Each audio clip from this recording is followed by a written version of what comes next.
I think it's a good sort of problem for Jordan to have, because it's what happens on those 10% moments and what doesn't happen that I think made our conversation so hard, and I think there is stuff to clarify between us. So I look forward to doing that, and thank you, Jordan, for agreeing to do this. It's an honor to share the stage with you, and needless to say, having Brett as a moderator is almost an obscene underestimation of the role he should be playing on any stage, because as you know, he's been on my podcast, and that was one of the best conversations I've ever had. So thank you for doing this, Brett. Yeah, thanks, Sam.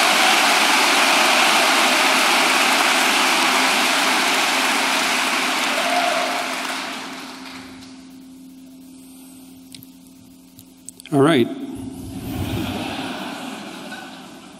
So I'm going to jump right into it, I think.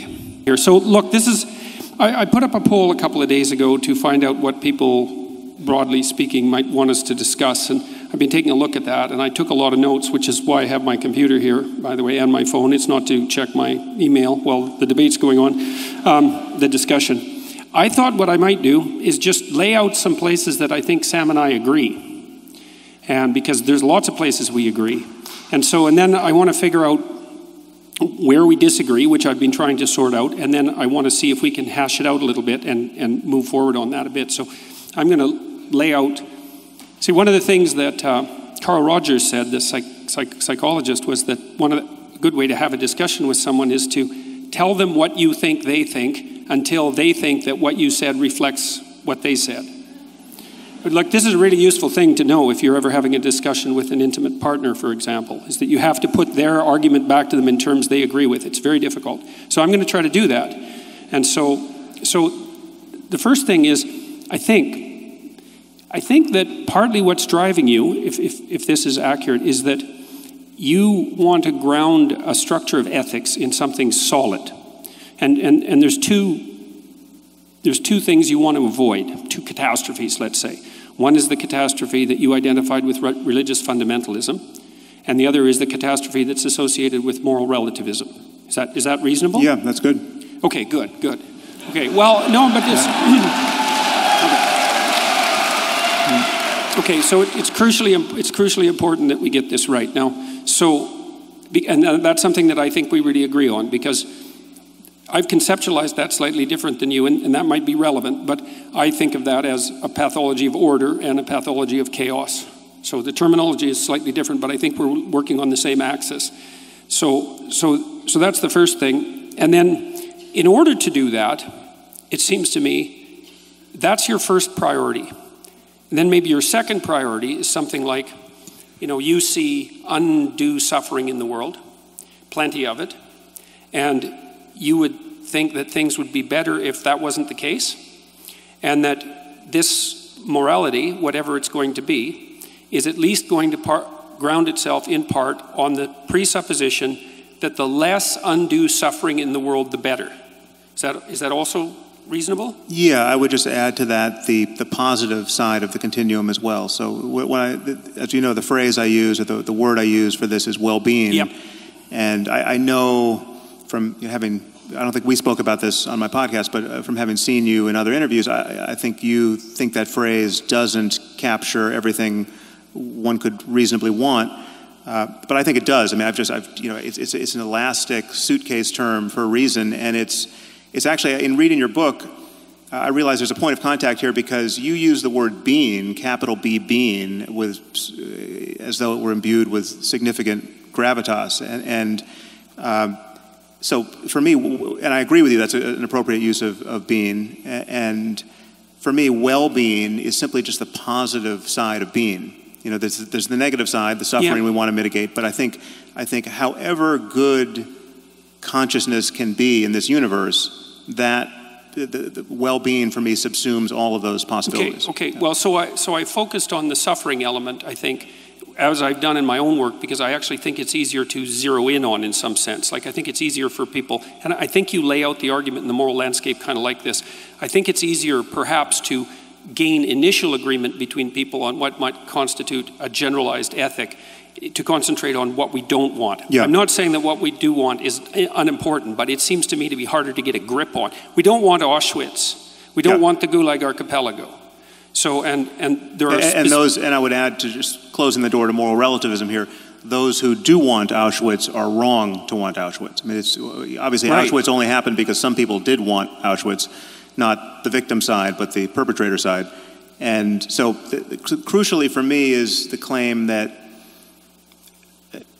I'm a realist. I'm a moral realist, and what realism means is that there are right and wrong answers to questions of this kind, and you cannot know what you're missing. In fact, we almost certainly don't know what we're missing on questions of human value, and our job is to discover just how good life can be and just what variables are making it needlessly horrible, and to mitigate all of that and live in a better and better world. Okay. Well, so okay, so. Okay, so that's a lot of points of agreement. So I also believe that there is a catastrophe of arbitrary moral injunction, and that there's a catastrophe of moral relativism, and that has to be dealt with, and that there are genuine differences between the proper way of behaving morally and the improper way of behaving morally. And I think that they are grounded in human universals, even though there's a wide amount of variation. So that's a lot of points of agreement, right? So we know that there's two things we want to avoid, conceptually speaking, which is the moral relativism and this kind of moral absolutism that's grounded in an arbitrary statement of facts that you identify with religious fundamentalism. I would identify that with fundamentalism more generally, not with religious fundamentalism per se, because I see it also happening in secular states, let's say, like Nazi Germany or so it doesn't seem to be religious fundamentalism per se that's crucial to your argument. No, it's not. So that just to close the loop on that, the only reason why I would focus on religion in particular there is that religion is the only language game wherein fundamentalism and dogmatism, dogmatism is not a pejorative concept. Dogma is a good word, specifically within Catholicism, and the notion that you must believe things on faith, that is in the absence of compelling evidence that would otherwise cause a rational person to believe it, that in a religious context is considered a feature, not a bug. Elsewhere we recognize it to be a bug, and that's why the unique focus on religion. All right, so is it reasonable to assume that we've already established, at least in principle, that there's an association between the totalitarian regimes, let's say, and dogmatism, yeah. And the dogmatism that characterizes religious belief.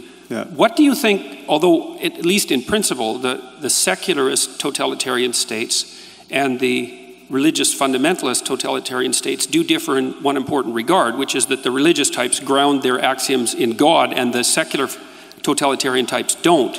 And so there's got to be something about totalitarianism per se that's independent of, that's associated with religious belief in the manner that you just described, but that's not particularly associated with the belief in God. There's something that makes them, that's a commonality between them. And so do you have any sense of what that might be? Well, I think one has to acknowledge that there's something uniquely pernicious, at least potentially, about religious beliefs, because they have the otherworldly variable, the supernatural variable, the you're going to get everything you want after you die, so this life doesn't matter issue. That allows for a kind of misbehavior that is especially okay. So it seems that the claim would be that if you put forward axiomatically your claim that God exists, then you can use that claim to justify whatever arbitrary atrocities your system might throw off. Yeah, I guess the only point I was making there is that not all dogmas are created equal. I mean, some dogmas are on their face more dangerous and more divisive. But what I'm curious about specifically is, because it seems to me that the dogmas of the USSR and the dogmas of Nazi Germany were as pernicious as any religious dogmas, and they may also share important features with pernicious religious dogmas, but it isn't clear to me from your perspective what those commonalities would be. Well, so, I mean, in some ways you're recapitulating an argument I've made, and this is an argument that I would make against you were you to claim, as you have elsewhere, that atheism is responsible for the greatest atrocities of the 20th century. The idea that Stalinism and Nazism and fascism were expressions of atheism simply doesn't make any sense. I mean, in the case of fascism and Nazism, it doesn't make any sense because the fascists and the Nazis, by and large, were not even atheists. I mean, Hitler wasn't an atheist, and he was talking about executing a divine plan, and he got lots of support from the churches, and the Vatican did nothing to stop him, and fascism, as you know, coexisted quite happily with Catholicism in Croatia and Portugal and Spain and Italy. So, but even in the case of Stalin, what was so wrong with that situation were all of the ways in which it so resembled a religion. You had a personality cult, you had dogmatism that held sway to a point where apostasy and blasphemy were killing offenses. You know, the people who didn't toe the line were eradicated, and you know, so to take a more modern example, North Korea is a religious cult. It just doesn't happen to be a one that is focused on the next life or you know, supernatural claims of magic. So what would be the defining characteristics of a religious totalitarian movement that would make it different from a non-religious totalitarian movement? Well, because there's aspects that are similar. They're very similar. I mean, the problem is dogmatism. The overarching problem is believing things strongly on bad evidence. And the reason why dogmatism is so dangerous is that it doesn't allow us to revise our bad ideas in real time through conversation. Dogmas have to be enforced by force or the threat of force, because the moment someone has a better idea, you have to shut it down in order to preserve your dogmas. Okay. So the commonality seems to be something like claims of absolute truth at some level that you're no longer allowed to discuss. Yeah. So that's another point of agreement then, I would say, because part of the reason that I've been, let's say, a free speech advocate, although I don't think that's the right way of thinking about it, is because I think of free discourse, like the discourse that we're engaged in, as the mechanism that corrects totalitarian excess or dogmatic excess. And so I also think that systems of governance that are laying themselves out properly have to elevate the process by which dogmatic errors are corrected over the dogmas themselves, which is why I think the Americans are right, say, with regard to their First Amendment, is the process of free speech is the process by which dogmatic errors are rectified, and so it has to be put at the pinnacle of the hierarchy of values, something like that. No, I think you and I totally agree about the primacy of free speech. Okay, good. Okay, so that's another, fine.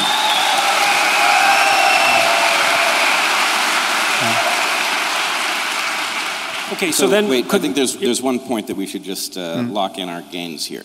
It sounds like what you're saying is that the reason to fear religious dogma is really on the dogma side and not the religion side, which at least leaves open the possibility that something could exist over on the religion side that doesn't have that characteristic, right? That often they travel in tandem, but that the thing to fear is not the religious belief, it is the dogmatic nature of the way it is conveyed. Is that fair? The other way to say that is the only thing that's wrong with religion is the dogmatism. If you get rid of the I've got no problem with the buildings and the music and the paintings and you know. Wait a minute.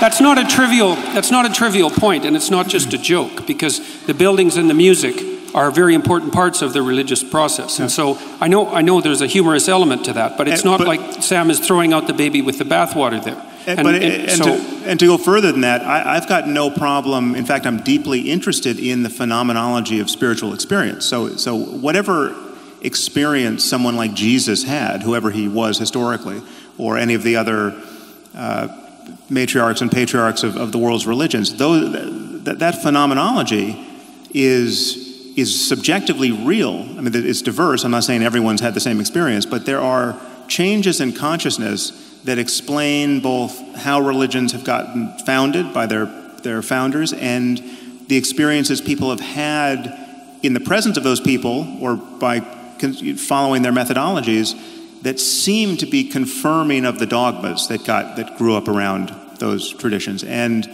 my issue is that whatever is true about us spiritually, whatever opportunity being born into this universe actually presents as a matter of consciousness spiritually, that truth has to be deeper than accidents of culture and just mere historical contingencies. The fact that somebody was born in Mesopotamia and not in China and got a different language game. So whatever is true there has to be understood in universal terms about the nature of human psychology and the human mind. Okay, so another thing that I wanted to just point out obliquely, and then I want to return to outlining maybe where we agree, is that one of the things that was really shocking to me, I would say, was my reading of what was originally Jane Goodall's discovery about chimp behavior, because there was this idea that was really rooted in Rousseauian thinking that the reason that people committed atrocities in the service of their group identity, let's say their tribal identity, was because culture had corrupted us. So it was a uniquely human thing. But then, of course, Goodall showed in the 1970s that the chimps at Gombe, I think I'm pronouncing that correctly, yep, would go on raiding parties, right? And so there'd be like 4 or 5 adolescent chimps, usually males, sometimes with a female in there. They would patrol the borders of their territory. If they found an interloper on the border, near the border, from another troop, even if it was a member of their troop that had emigrated, so to speak, and that they had some history with, they would tear them to pieces. And of course that was shocking to Goodall, and my understanding is she had some trepidations about publishing it, although she did. But then that's been noted repeatedly in other forms of chimp behavior. So, see, I've been really interested in the commission of atrocity in the service of belief. And it's tempting to pin that, say, on dogma and then to associate that with religious dogma. I think that's all tempting. But the fact that chimps do it shows that it can't be a consequence of something like religious belief, unless you're willing to say that the reason that chimps commit atrocity in the service of their troop and their territory is because chimps are religious. And so they're not religious, and they don't really hold a secular totalitarian viewpoint, but they still act out the atrocity element that's characteristic of human behavior. And so to me, that makes the problem deeper than one of mere, let's say, surface statements about metaphysics. Well, obviously the problem of primate aggression, which we've inherited along with the chimps, is deeper, or at least different, than the problem of religious violence or totalitarian political structures that get the worst out of people.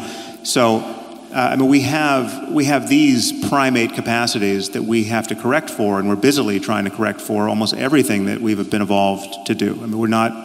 We don't like the state of nature for good reason, and virtually everything that's good about human life is born of our, I would argue, culture-based and highly intelligent and necessary effort to mitigate what is in fact natural for us. And there's nothing more natural than tribal violence, which of the sort that you're describing in chimps. Okay, so then it also seems like we agree that the core element of tribal alliance, which would have its roots, say, in the chimpanzee proclivity to, or its analog in the chimpanzee proclivity to identify with the dominance hierarchy of the troop, is something that's a source of the proclivity for human social aggression that's independent of its, at least independent of any obvious religious substrate.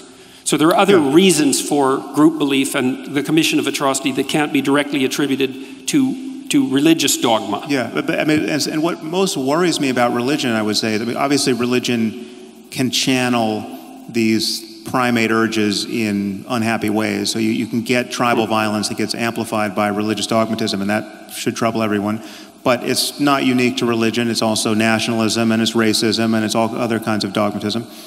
But what most worries me are those cases where clearly good people who are not necessarily captured by tribalism per se are doing the unthinkable based purely on religious doctrines that they believe wholeheartedly without good evidence. So you have the person who joins ISIS who wasn't even Muslim before they converted 16 months ago, and they go all the way down the rabbit hole to the most doctrinaire, most committed, most uncompromising view of just how you have to live in this world if you're going to be Muslim. And they join ISIS based on the idea that salvation only goes one way, and that dying in defense of the one true faith is the best thing that can happen to you. There's no question that there are individuals who have made that journey. In fact, there are individuals by the thousands who have made that journey. And there are far more benign versions of that. There are people who just waste their lives, I would argue, converting to whatever the belief system is, and just wasting a lot of time worrying about hell or worrying about the fact that their child is gay and the creator of the universe doesn't approve of that. And so there are all kinds of suffering that strike me as truly unnecessary, born not of, again, ape-like urges, but ideas that any rational person would, if believed, would follow to that same terminus. I mean, the thing is, if you buy the fact, again, to take Islam as a current example, if you buy the claim that the Quran is the perfect word of the creator of the universe, never to be superseded by anything humanity does now or 1,000 years from now, that commits a rational then the exercise of human reason is bounded by this, I would argue, pathological frame, which leads to certain outcomes that should really worry us. Okay. So let's take that claim apart for a minute, because that's not your claim specifically, the claim that you were describing. See, because that's really not the claim that religious fundamentalists make. The claim they make is worse than that, because they claim that the Quran, say, or the Bible for that matter, is the literal word of God. But more than that, they claim that their understanding of that word is correct, which means they conflate two things. Like, because you could imagine a situation where you had a book, and I'm not saying this is the case, it's an imaginative exercise, where you had a book that had all the answers, that was extraordinarily complicated. And so that when you read it, it wouldn't be obvious that you understood it. Or perhaps it wouldn't be obvious that you didn't understand it either. But you're not going to be able to, you can't get an uninterpreted version of the book. And so the fundamentalist claim is far worse. It's that not only is there an absolute reality, truth, embedded in the book, but that their particular take on that absolute reality is the absolute take on that book. And so they conflate their own, they make an assumption of their own omniscience and then pass that off onto God, so to speak. Except in their defense, and I don't often rise to the defense of fundamentalists, it's very easy to get there because some of the claims in the book are not at all hard to parse. In fact, so many of them can only be honestly interpreted one way. So to take, again, an example that will be not inflammatory to you, but makes the point, it just says that the remedy for theft in the Quran is to cut the hands off a thief. I mean, that is the unambiguous injunction.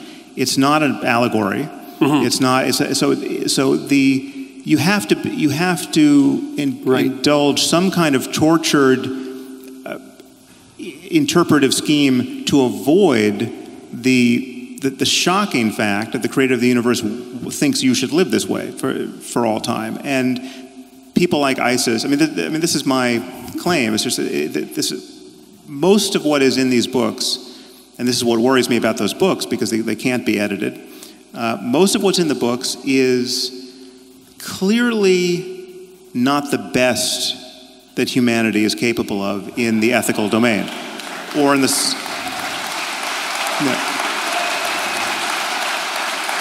So clearly, and this is true for morality, most pressingly, but it's true for science, it's true for economics, it's true for anything else that we are wise to pay attention to.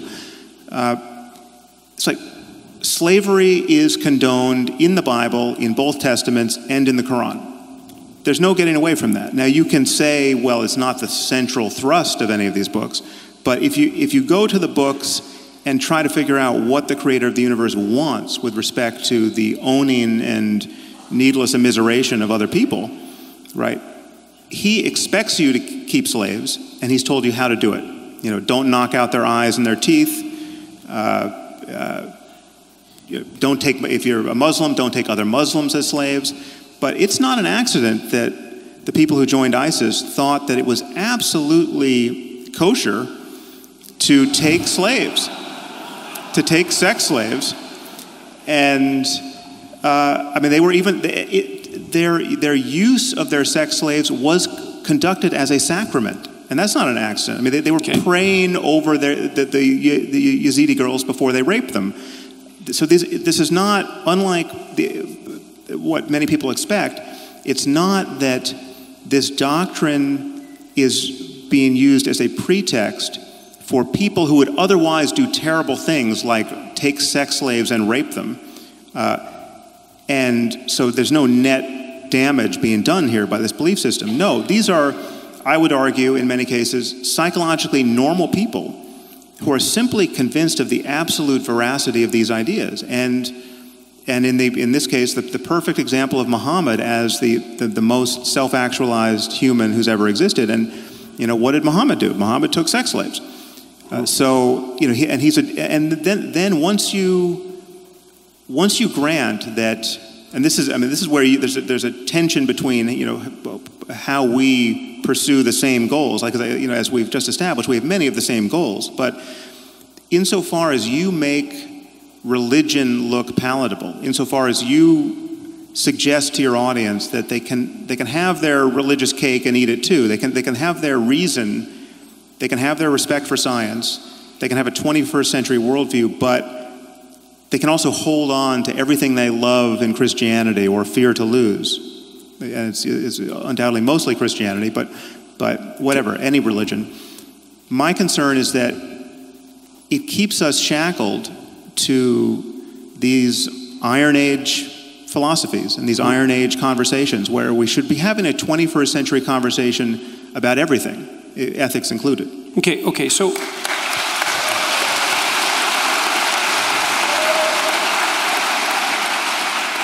Okay,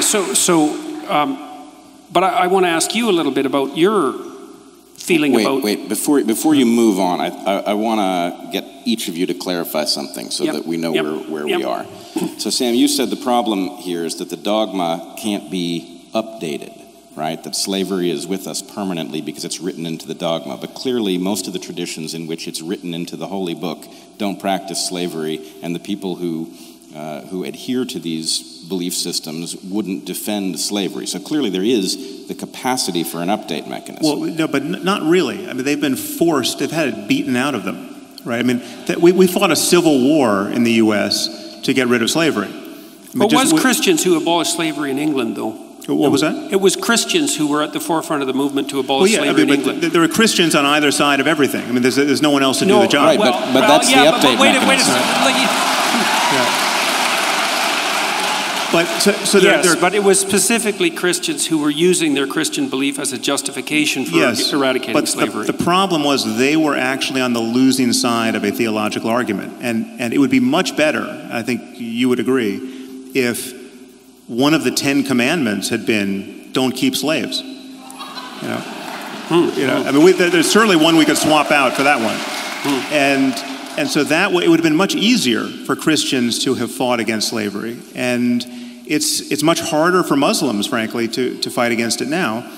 The problem is that, this is a point I made, I think, in my first book, is that the doors leading out of this kind of fundamentalism don't open from the inside. They get bashed open from the outside. And it's humanism and it's secularism and it's scientific rationality that has exerted such pressure, such winnowing pressure on Christianity, now for multiple centuries, that's why we're not encountering the Christians of the 14th century on a daily basis. And we are essentially encountering Muslims of the 14th century, not only in the Middle East, but in our own societies, in terms of their intuitions about how we should all live, right? I mean, the fact that 0% of UK Muslims think homosexuality is acceptable, right? 0%. I mean, there's almost no question you can come up with where we could poll this society and say, do you think that the a lizard king is living in the Oval Office? You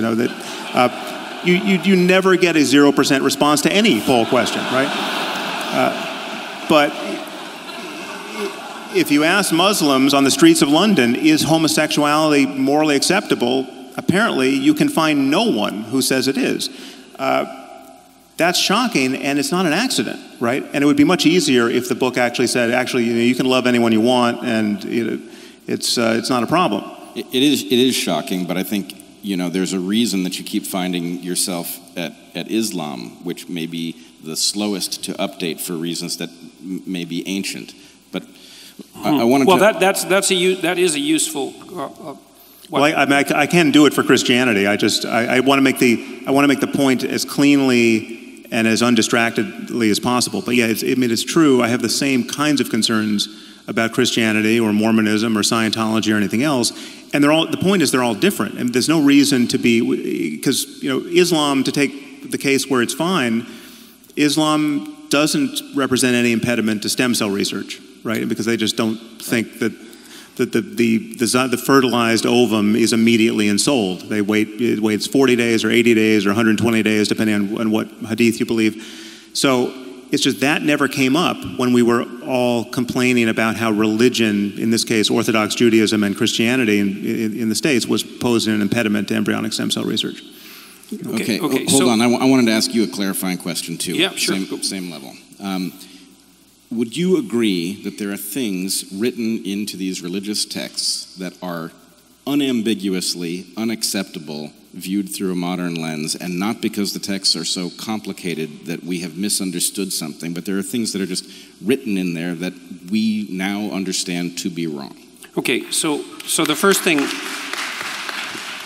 thing I would say is that we have to be very careful about equating all the religious texts, and I do actually think that you are careful about that, but that's something we can have a discussion about a little bit later. I agree with you there. So because for a lot of my life, I would say more interested in the universal truths expressed in religious belief across different cultures, but I've become more and more aware of the important distinctions between the religious cultures maybe in the last 10 years. So it isn't clear to me that you can just throw all religious dicta in the same bucket. And there's complex reasons for that. So, and one question, which you kind of sent at Sam already, is do you see a hierarchy of unacceptability between different religious doctrines? I mean, and I would say yes. You acted, okay, fine. So, okay, now, but here's an interesting issue. And I think we're starting to zero in on, we've covered what we agree on, a lot of it. But there's another thing. Answer Brett's question, because I think it was a good one. Sorry, I answered the first half of it, but the second part is, I think that this is where I'm going to sound like a postmodernist, which I really hate.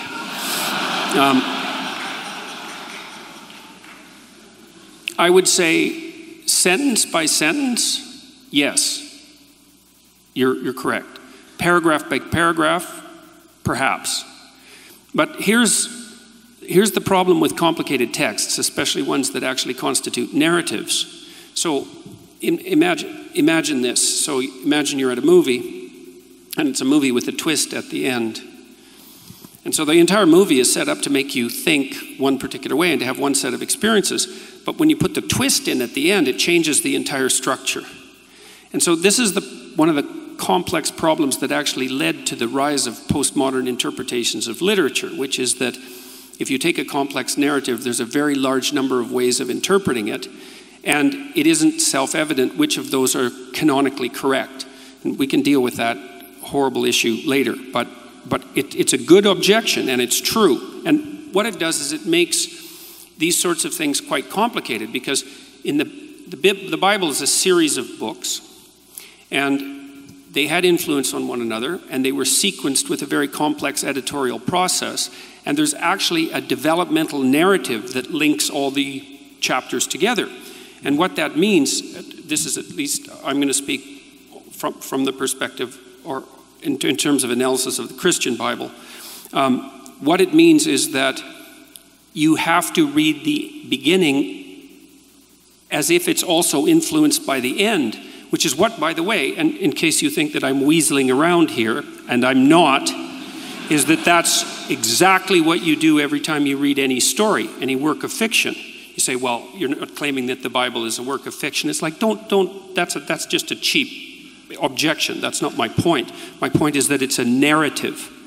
And everything in a narrative is conditioned by all the rest of the things in the narrative. And it's well known, like if you're a screenwriter, for example, there's an old dictum, I don't remember who generated it, was one of the great Russians, that if there's a rifle lying on a table in the first scene, that it better be used by the end of the second scene, or it shouldn't have been there at all. So there's this coherence. I'm looking for the rifle in your answer to this question, though, yeah, because I want it to be used.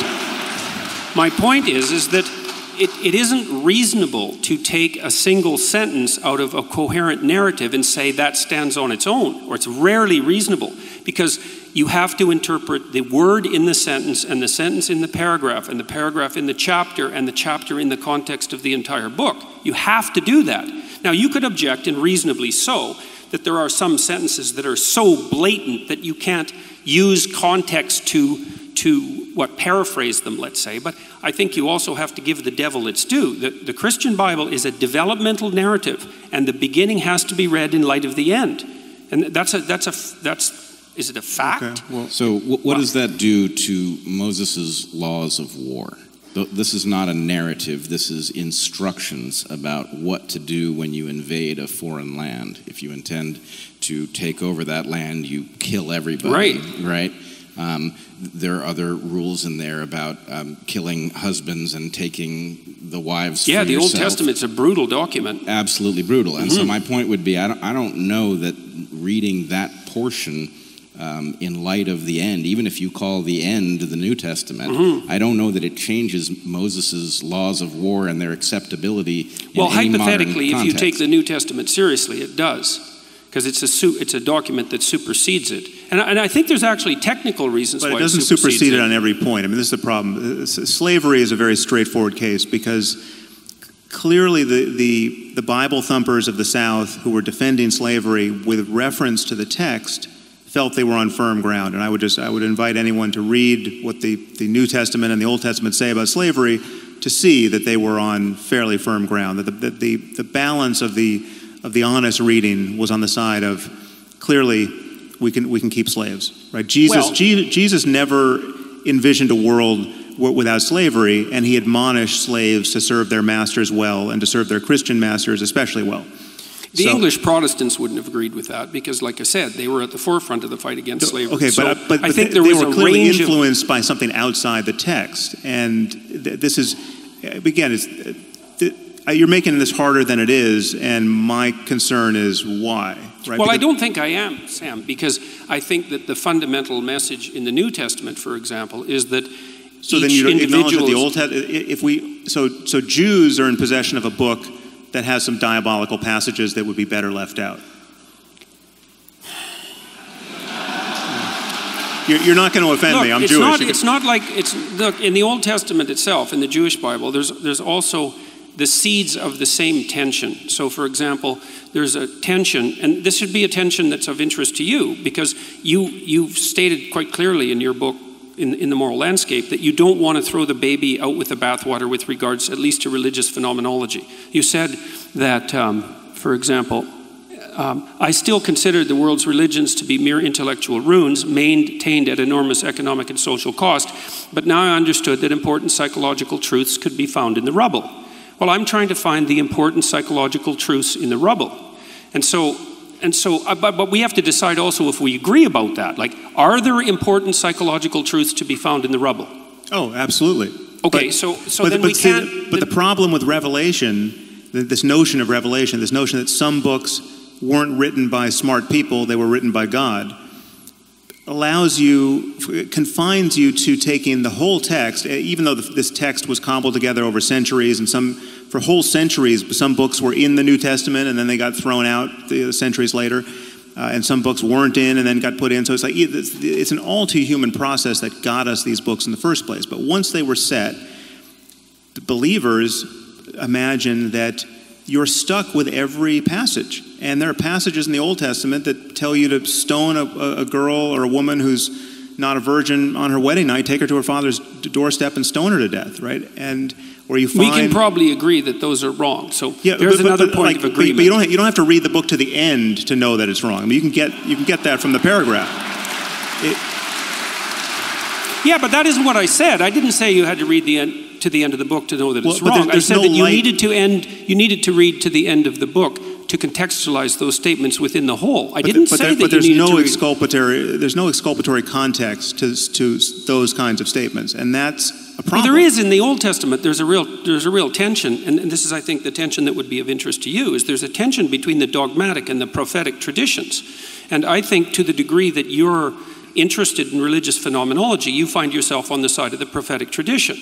And the prophetic tradition has implicitly in it, what would you call, an implicit damnation of those dogmatic, those cruelly dogmatic rules. You see that emerge all the time in the prophetic tradition. Arguably in Christianity. I think.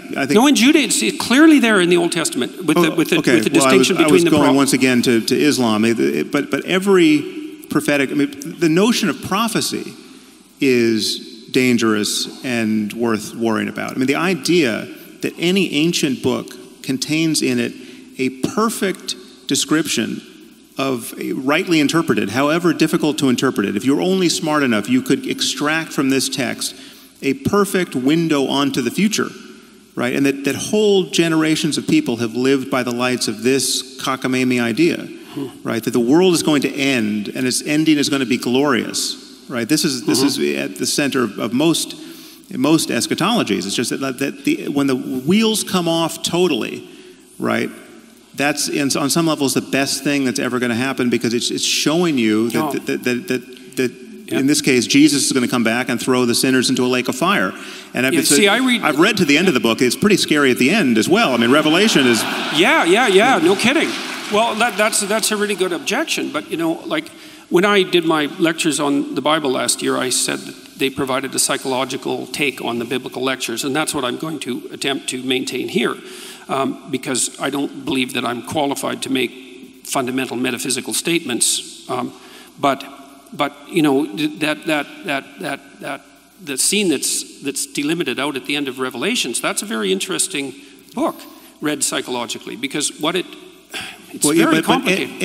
This is. We should talk about. Well, let me just address that. I'll only take a minute to do it, and I'll try to be succinct. So there's an idea that's expressed in that book, is that it's something like things are always falling apart in a fundamental manner. It's built into there's an apocalyptic element to human life. We fail in small ways and we fail in catastrophic ways, and everything that we have, we lose and we die. So and societies come to an end. There's an apocalyptic element built into the structure of human reality.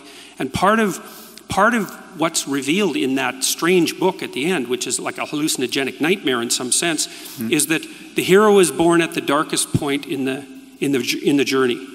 And it's a psychological truth, and it's very, very apt, because at the darkest point, this is also why Christ is born near the darkest time of the year from a metaphysical perspective. There's an idea there that when things fall apart, that's the time for the birth of the hero.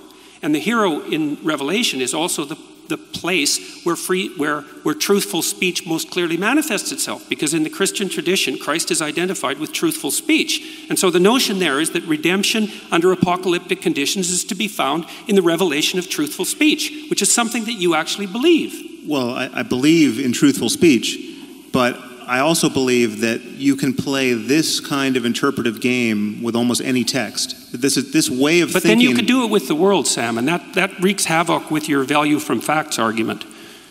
No, actually, I didn't hear what you just said. What was that?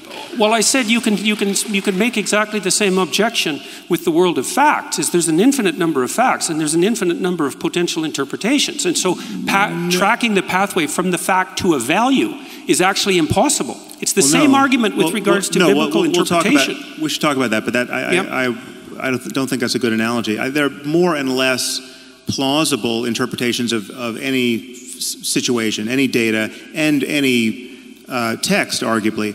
But the problem is that you can read into any story some apparently meaningful set of psychological insights, But you can do that with any set of facts too. Well, no. There are certain things you can't over-interpret to your heart's content and come out any way you choose. My point is that first of all, this is why fundamentalism always has an edge over more sophisticated theology, because the sophisticated theology is, in most cases, inspired by a more and more modern recognition that, well, we can't read it literally because it either makes no sense or it makes barbaric sense, right? So we have to get away from the literal. And the more you get away from the literal, the more you are unconstrained by the text, and you can just broadcast on it anything you want to put there. And so, you know, the literal, there's no question that most generations of Christians who read Revelation expected the world to end in some literal sense of this kind of phantasmagoria. I mean, there was going to be a beast, and it was, I mean, this, it's, you know, undoubtedly they thought this was going to happen in their own time, you know, under Rome, but this is a, you know, if you're going to go purely literary on any of these texts, on some level you're playing tennis without the net. You're unconstrained by the text, and you can do with it more or less anything you want. But isn't that argument working at cross purposes with your other argument about dogma? Because no, because it's always tempting. First of all, there are lines that do not announce that they're susceptible to that interpretation. I mean, yes, you can say, listen, Allah does not want us to cut the hands off of thieves. He just, you know, he meant cut the hand of their volition rather than their actual hands, right? So you're constraining them rather than cutting. Now, sure, undoubtedly there was some Muslim somewhere who wants to interpret it that way, but it gets harder and harder the clearer the line is. And the problem with all of these texts is that there are so many principles. Again, I mean, so to read Revelation any way you want, it is still a problem that it is perfectly rational on the basis of reading that text to expect the world to end and for Jesus to be the only savior of it.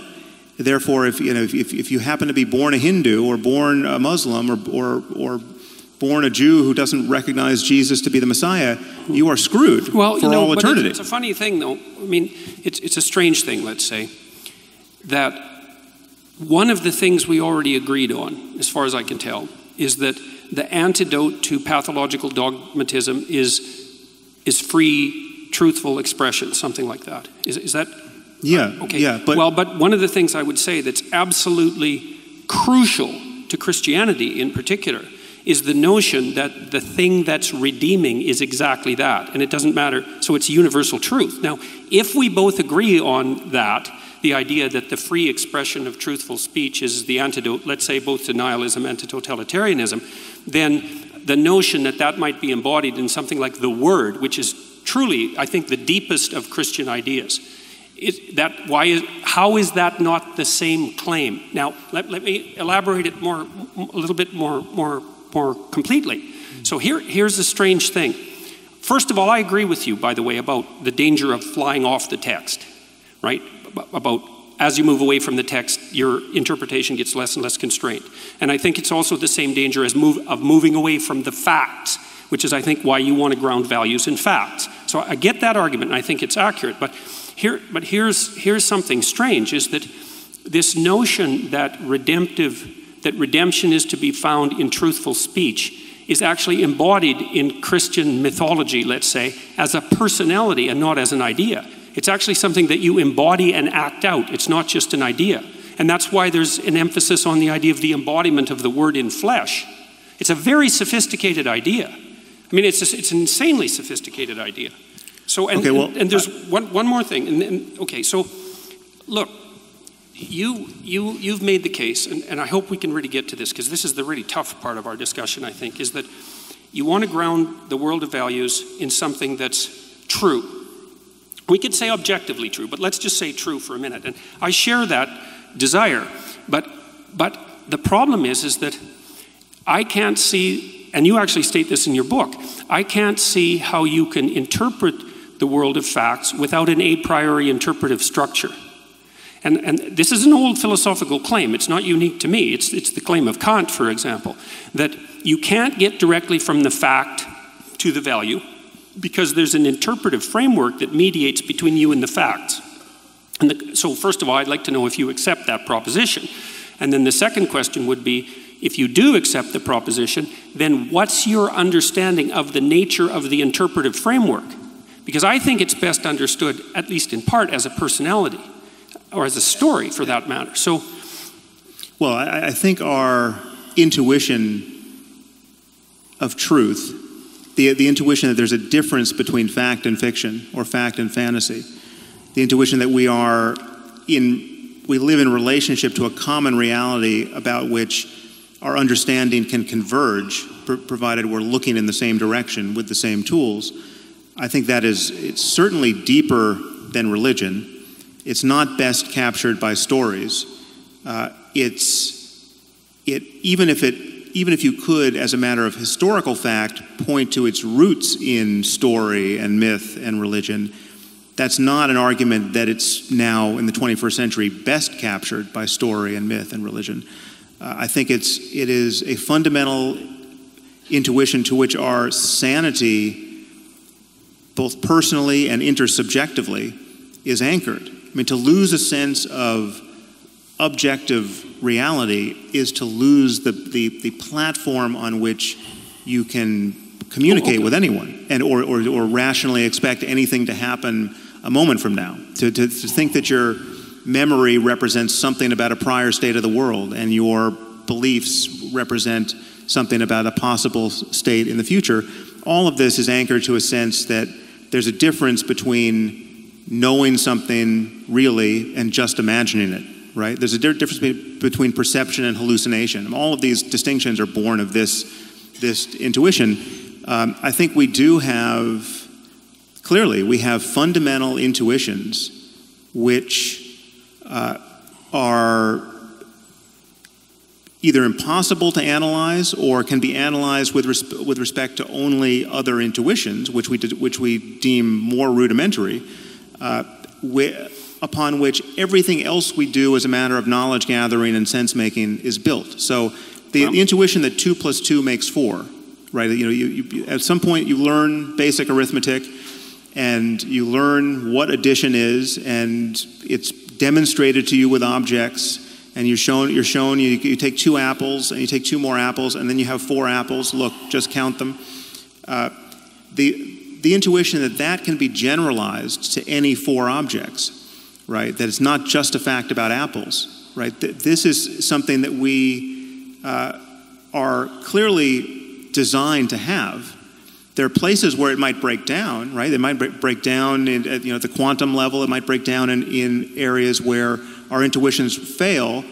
We recognize those failures in science and mathematics by recourse to other intuitions, which again are unanalyzable. But so there is just this fact that we do pull ourselves up by our bootstraps, and that's not embarrassing. I mean, so what's the difference between and I'm not trying to trap you here. I'm seriously not.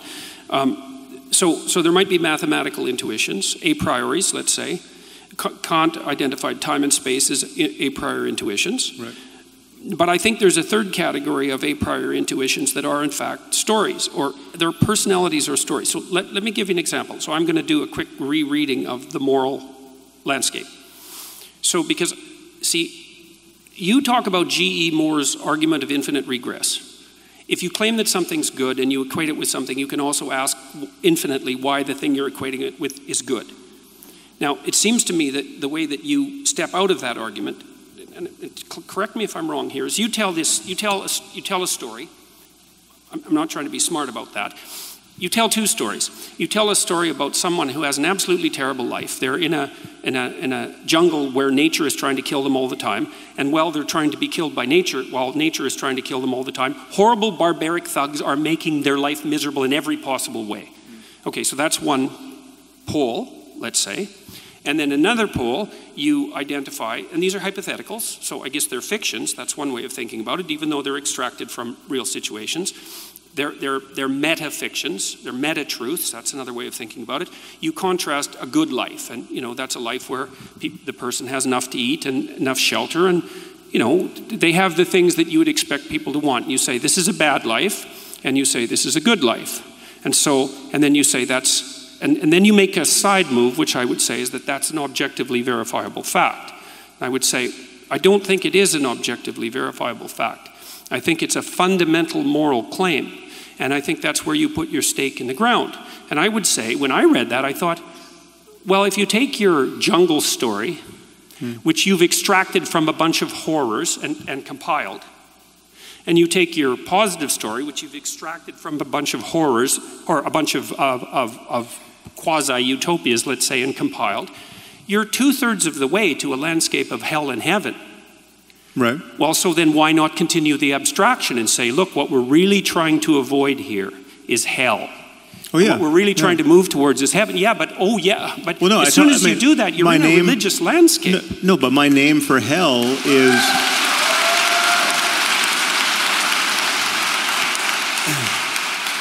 It's very interesting because, like, you and I were talking about this at dinner. We were talking about this at dinner and how the overlap or lack of overlap between our audiences, and so like I just heard from your audience there, and you might have heard from the odd convert. But what's amazing to me is I have to do some work to figure out what point they think you made. Because wait a second. Wait, no, hold on. No. I said if you're going to produce a fiction, why not go right to the end? Okay, because you did produce a fiction. You can tell stories by way of communicating certain ideas. I mean, that's obviously. I'm not saying stories aren't incredibly powerful and useful and inevitable, right? It's like we use. Wait, I think you are. You might not be saying that they're not inevitable, but you are debating their utility and power. Because you said that you don't need this story as an intermediary. I'm not. So now we have a few doors open here, which I think we should extract the most out of these areas that we've touched and not run on to something else. So I think there's to talk about the utility of story, right? Which is obviously a fact about the world and about human psychology that you're reading a lot into and more into than I'm reading, right? And the people we just heard from love that you. Well, maybe I'm reading more into it than you are. I'm not sure about that. But you talk a lot about the primacy of stories, and you are trying to get me to admit that even I helplessly resort to storytelling to make my points, right? Well, you did I think this is a good place for us to, and I don't want us to get bogged down, but I think it's a good place for us to touch this topic of the distinction between literal and metaphorical truth, which you might want to introduce it, but because that in my mind that covers this different emphasis on stories. Okay, briefly, but we are at 60 minutes, and we had agreed to go an hour and 15 before we start Q&A. So I agree that metaphorical truth is relevant here. Metaphorical truth is my argument that there are some things which are literally false, but if you behave as if they were true, you come out ahead of where you would if you behaved according to the fact that they are false. And so that these things hover in a kind of intermediate space. To call them false is incorrect. Right. And I hear Jordan wanting to call them true because they're so useful. Right? Well, but you also look, this is what happens in the moral landscape, I think. Tell me why I'm wrong, because I'm really trying to understand it. See, I think you dealt with G.E. Moore's problem of infinite regress by staking a moral proposition. And your moral proposition was, look, here's a way things can be horrible, and here's a way things can be good. Can we accept that this is horrible and this is good, and that we should move towards good? And if the answer is yes, we can accept that, then we can proceed. And maybe we can even proceed with extracting values from facts, but we have to accept that a priori presupposition first. And you insist that we have to accept it because it's objectively true. And I don't think that's correct. Well, so let me just get the proposition clear. So my argument is that the worst possible misery for everyone is bad. That's hell.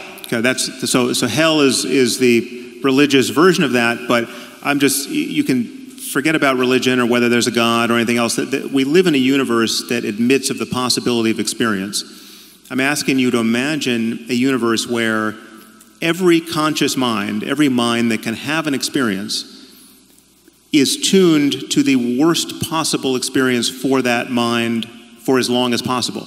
So there's no silver lining, there are no lessons learned. Everything that can suffer, suffers as much as it possibly can for as long as it can. Mm-hmm. Now that includes human beings, it includes animals, it includes future AI that we might build that can suffer. It includes beings that we'll never know about, right? So my argument is that's bad. If anything is bad, that's bad. Okay, we don't disagree that hell is bad. If the word bad is going to mean anything, that's bad. And you can't say... That's fine, but it's not a factual claim. No, it is. It's a claim about... So I would argue to you, and again, it's hard to impart this intuition if someone doesn't share it, but if someone doesn't share this intuition, I have no way of interpreting any other word that comes out of their mouth after they admit they don't share this. So I mean, so just imagine someone saying... But even that doesn't make it a factual claim. No, so again... So you guys are going to get stuck here, and I think you're going to... Yeah. No, again, give us 1 more minute. Okay, one more minute. 1 more minute, because I don't think we'll get stuck here. Every claim we make about anything, at a certain point, if you trace all the tools we're using down to, turtles all the way down to something that we can't explain and justify, right? This is true of physics, it's true of mathematics. I just said it was true of arithmetic. Gödel proved it's true of arithmetic. I mean, we have intuitions of truth that can't be cashed out by recourse to the system itself. And it's true morally, I would argue, in this sense, that yes, the worst possible misery for everyone is bad. And if you're going to say, well, okay, who knows? Maybe it's good. What does bad mean? What bad means? Bad means that... Again, you guys are going to get stuck. Let me try to help. It's okay. Really. It's okay. What does bad mean? I agree with you. I really think that we're going to go down a rabbit hole here, and we'll never come back out. This is a crucial issue. It's an absolutely crucial issue. This is why you get stuck. All right, so we have a mutiny here. We're at war with our moderator. Yes. Give us 2 more minutes, because it is crucial. Okay. Well, so let me. I mean, honestly. By the way, I have a prediction that in 2 minutes we won't be any farther than we are now. Okay, let's bet. I'll bet you $1. You're literally playing devil's advocate here, because you don't believe that hell might be good. No, right? of course not. Okay, I didn't say that for a second. So you're willing, I agree that it's bad by definition. This isn't I would argue that anything you would, if you're going to use the word bad and good, or better and worse, or anything, make any value judgment about anything, it will, implicit in those judgments will be an acknowledgement, whether you're going to acknowledge it or not when I put the question to you, that the worst possible misery for everyone is bad. You can't use the word bad unless you're going to acknowledge that. I'm not disagreeing in the least about that. Okay, not a bit. So it's built into your good and badding with respect to every other situation in life. Fine, I agree. Like, if you're going home tomorrow and a bus drives by and cuts your hand off, and you say, well, that was bad. It only makes sense with reference to this underlying claim. Well, it would be worse if the other hand got cut off too, and everyone's hands got cut off. You're beating a dead horse here, man. I agree with you. So I'm saying that everyone assumes this, whether they claim to or not. Okay. And so to say, and this is how I bring G.E. Moore's argument to end. Yeah, right. He says his argument depends on it being intelligible at that point to say, well, is that really bad? Is it really bad? Okay, well, what would really bad be if the worst possible misery for everyone didn't get you there, right? There's no other space to occupy. I'm also not disputing the utility of your move to bring G.E. Moore's infinite regress to an end. I'm disputing something very specific. I'm disputing the issue that that's a factual claim. That's all. Well, hell is bad. We should avoid it. It brings Moore's infinite regress to an end. All of that, I agree. It's deeper than a factual claim. It's just a claim about it's a claim that is required to make any value judgment intelligible. Right, any value judgment. So it's like it's not an arithmetical claim. So an arithmetical claim about addition in this case is. Now you're making my point for me. You could say the same thing. You could say, when I say 2 + 2 makes 4, you could say, but is that a factual claim? And there's some way of jiggering the way you talk about facts with respect to mathematics, where I can say, well, it's not a factual claim, but it's an arithmetical claim. It's a mathematical claim. Well, right? I'm also not trying to... I just don't see a need to balkanize our claims in this way. Yep, fine. What I'm trying to do is what I'm really trying to do, we need... See, the problem I have with your argument, and this isn't... I don't mean that you're wrong. I see what you're doing, and I see why you're doing it. And it's, as far as I can tell, it's laudable. But the problem is that, as far as I can tell, there's problems it doesn't solve, and there's other problems it leaves unaddressed that don't have to be unsolved or unaddressed. And so, and one of the problems is this problem of the intermediary interpretive structure. And you already said we need intuitions to guide our interrelationship with facts. Okay, so we've already agreed on that. So the question is, what are the nature of these intuitions? And I'm saying some of those intuitions take the place of stories, take the form of stories, but even more than that. So I'm going to go after the hell thing again, okay? Because you said, well, it's bad, and you made sure that I also agreed with that, which I do. I agree with that. And then it's a point of profound agreement between you and I. Like, I've spent my entire life trying to understand why people did the worst things they could possibly imagine in the service of their dogmatic beliefs. And so I think that that's not good. Seriously, and I'm no fan of moral relativism. So we're on the same page there. Now, but what I noticed when you wrote The Moral Landscape is you tell it, and I'm not trying to trap you. You tell a story about, it looks to me like it's a story about heaven versus hell, essentially. Let me use that language momentarily. But it's also a story about good versus evil. And this is why, is because the question is, what's bad about hell? Now, you say the suffering. It's like, fair enough, man. True enough, but not true enough. So in Dante's vision... What's also bad about hell?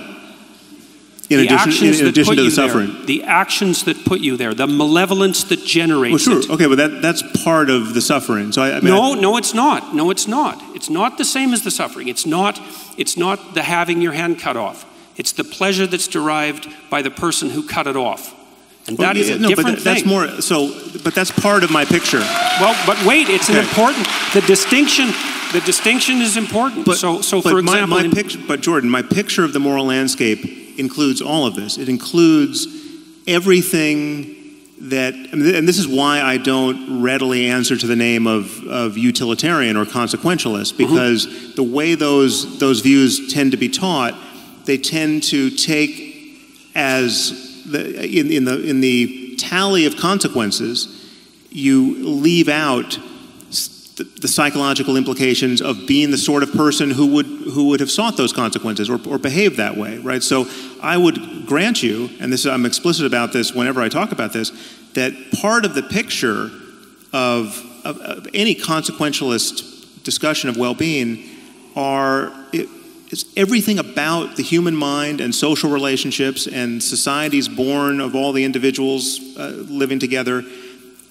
everything there that leads to different states of consciousness. So it's like you having negative intentions towards other people that give you, that produce certain negative actions in the world, those intentions themselves are part of the consequential picture. Those intentions themselves close the door to certain kinds of positive mental states that you don't have. Let's say you don't have compassion because you wake up every morning just trying to figure out how to manipulate people. Well, not being able to feel compassion for other people is a bad thing for many reasons we could adduce. And yet the usual consequentialist picture just looks at what's happening out in the world in terms of the body count, and that's not, it's all part of this picture. We're all talking, anything that can possibly affect a conscious mind anywhere is part of the picture that I'm painting, that I'm calling the moral landscape. Okay, so I want you to let me step in. I think I can. We need to bring you guys. I can get us somewhere. All right, I'm going to start with you, Sam. Okay. Let's swap out the idea of metaphorical truth for something a little harder-headed. Heuristics, right? We have heuristics. We use them to perceive the world. They're often highly reliable. In fact, almost everything that you believe that lets you operate has to be a heuristic of some kind. I mean, if you decided to learn to drive and you got into the car and they said, okay, well, it's all quarks out there, right? You need to understand how quarks interact with each other. Not useful. Right, not useful, right? What you need are some heuristics in which you can stipulate that there's something called a vehicle out there and you don't have to be overly precise about what it is and you learn to avoid it, okay? The heuristics vary a lot in quality. Some of them are really good. The periodic tables are really good, okay?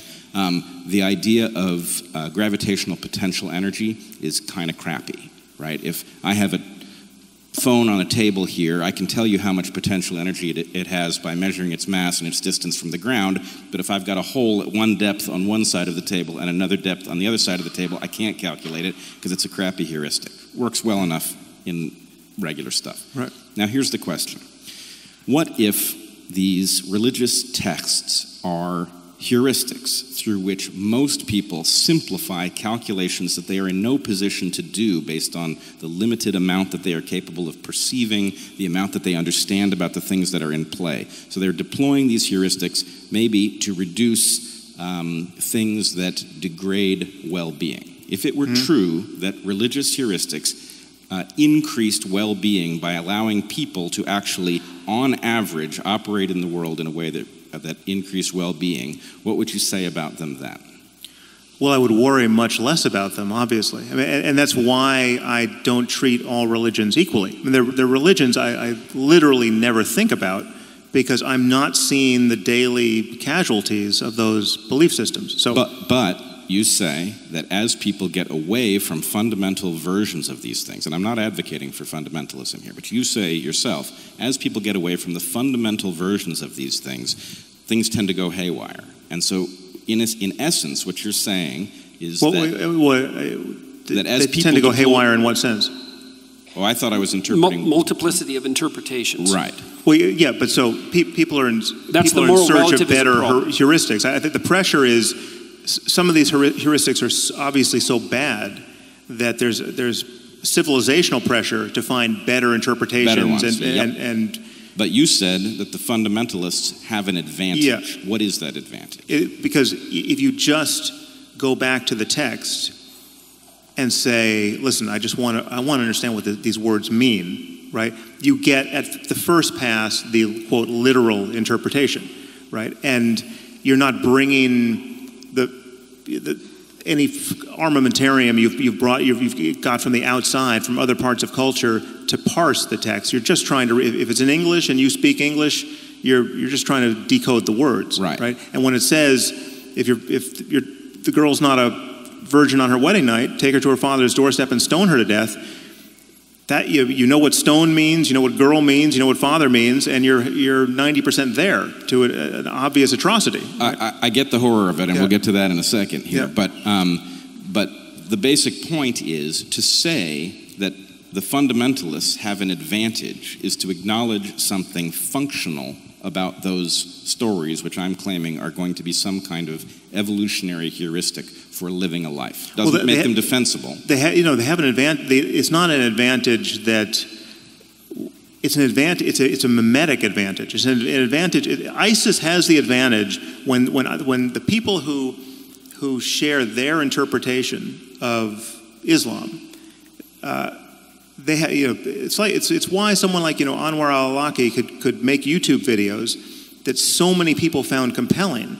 It's because it's totally straightforward. It's like the advantage is, listen, there's a lot of people spending a lot of time lying to you about what these books mean and what the prophet and how he lived, right? You know in your heart that my interpretation of this is correct. You just read the words, right? And there's a strength in that. There's an honesty in that. It's clear when it says sacrifice a goat.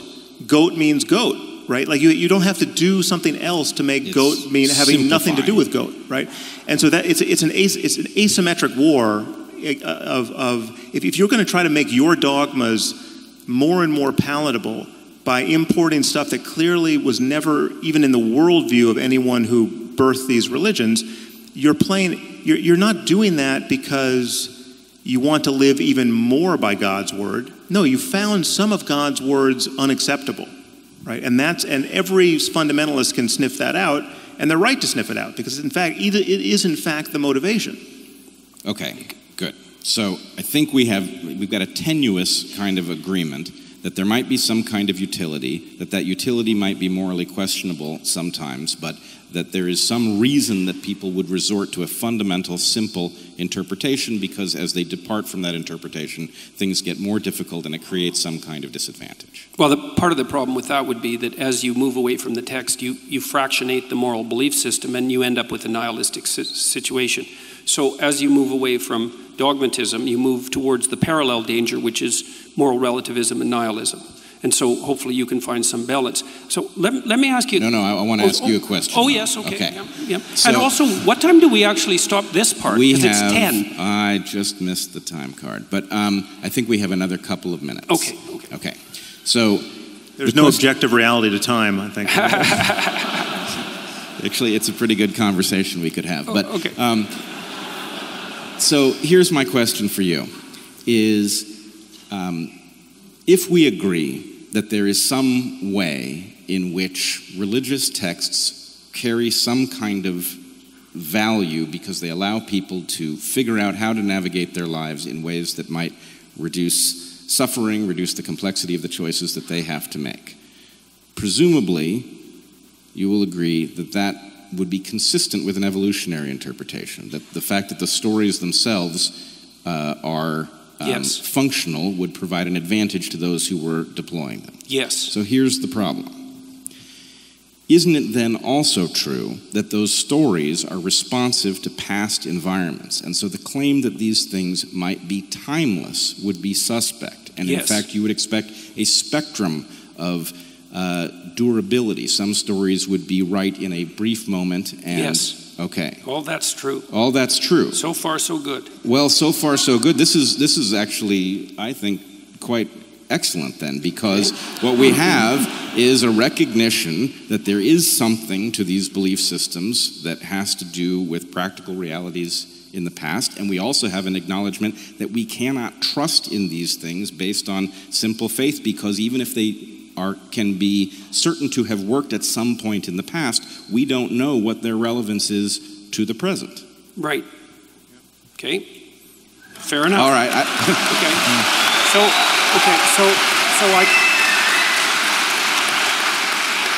And I would say that's two things about that.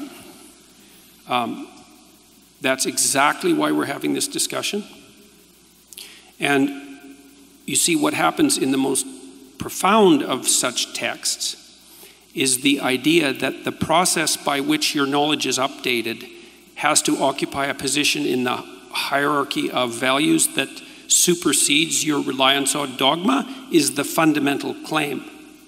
That's why, for example, in Christianity, the notion is that the word is the highest of values. And that's the embodied word. And that's the thing that mediates between order and chaos. And everything else has to be subject to that. And I would say that's not a claim that's unique to Christianity. So, for example, I think because we're being told we're out of time here, so I want to give Sam his reaction to that as well, and then we'll move on to Q&A. Well, I'm tempted to just ask Jordan a question here. I mean, it's hard to know what to save for tomorrow night, but I feel like we've got 3,000 people sitting here who would really like an answer to this question.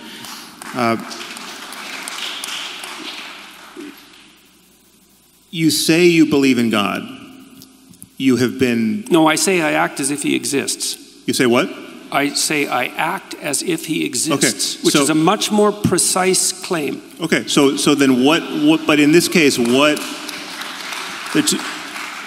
So you act as though God exists. Yep. And in addition, I've heard you say that I act as though God exists, that I can't really be an atheist. So far it seems that. Right, yeah.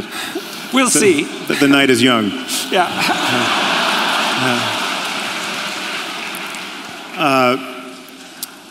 So in that sense, I'm not really an atheist. I've heard you say this. So that well, some of you is. Well, if I were really an atheist, I would be far more poorly behaved than in fact I am. Right? I would be like Raskolnikov committing murders and assuming there was nothing wrong with it. It would be more likely, yes. Yeah. Okay. So wait, that's a big distinction. I need to know. Be more likely. What was that? it's a big distinction. That you would is very different than it would be more likely. Taking the safety off the gun is not the same thing as shooting it, right? Yeah. The temptations laid open to Raskolnikov would be more at hand. Okay. Just as they were to him. So, in what sense do you mean? What is the God that you act as though he, she, it exists, and what is the God-shaped thing I must have in my life to prevent me from being a quote real atheist? Well, okay. First of all, I have to point out that there's no possible way I can answer both those questions in 2 minutes. Well, it's the same question. I mean, yeah, what do you mean by God? Okay. Well, I'm going to tell you some of the things that I mean by God. Okay. We do have to get to questions. Maybe we're going to do this tomorrow. Yeah, maybe this is where we start. Oh, God. Well, that was a pretty resounding no. It seems like that constitutes an audience question, wouldn't you say? All right. I tell you what. Let's...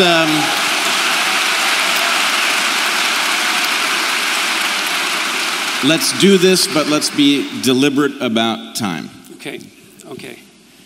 Well, I'm going to read some things that I wrote because it's so complicated that I'm not sure that I can just spin it off the top of my head, and so you'll have to excuse me. And what I'm going to do is sort of paint a picture by highlighting different things. So now I already made one point here. I made the point that part of the conception of God that underlies the Western ethos is the notion that whatever God is expressed in the truthful speech that rectifies pathological hierarchies. And that isn't all it does. It also confronts the chaos of being itself and generates habitable order. That's the metaphysical proposition. And that's best conceptualized as at least one element of God. And so I would think about it as a transcendent reality that's only observable across the longest of time frames, the longest of iterated time frames, to your point. So here's some propositions, and they're complicated, and they need to be unpacked. So I'm just going to read them, and that'll have to do for the time being.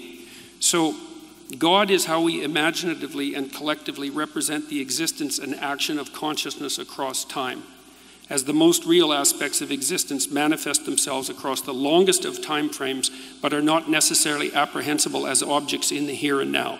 So what that means in some sense is that you have conceptions of reality built into your biological and metaphysical structure that are a consequence of processes of evolution that occurred over unbelievably vast expanses of time, and that structure your perception of reality in ways that it wouldn't be structured if you only lived for the amount of time that you're going to live.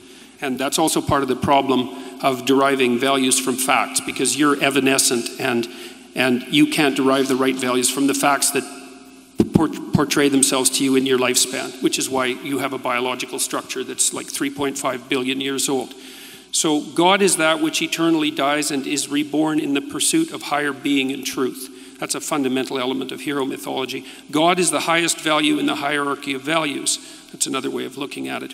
God is what calls and what responds in the eternal call to adventure. God is the voice of conscience.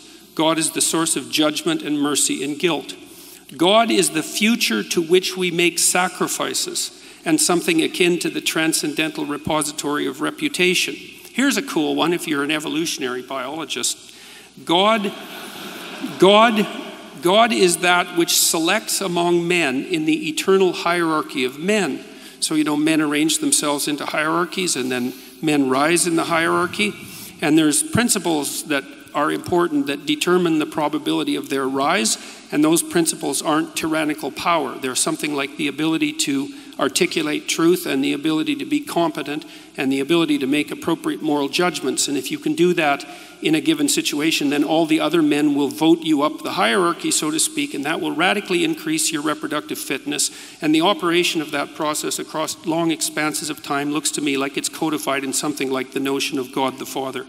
It's also the same thing that makes men attractive to women, because women peel off the top of the male hierarchy, and the question is what should be at the top of the hierarchy, and the answer right now is tyranny as part of the patriarchy, but the real answer is something more like the ability to use truthful speech in the service of, let's say, well-being. And so that's something that operates across tremendous expanses of time, and it plays a role in the selection for survival itself, which makes it a fundamental reality. Jordan, if I can I just cut in here with one question. I'll stop with that for now. What?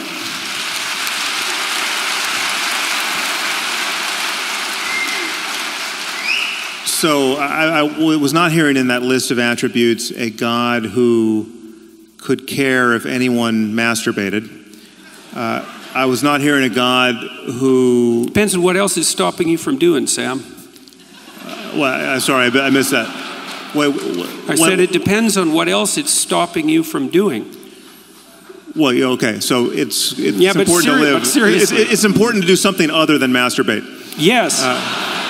Yes, which actually constitutes a problem for many people. Which is harder than it sounds. Yeah.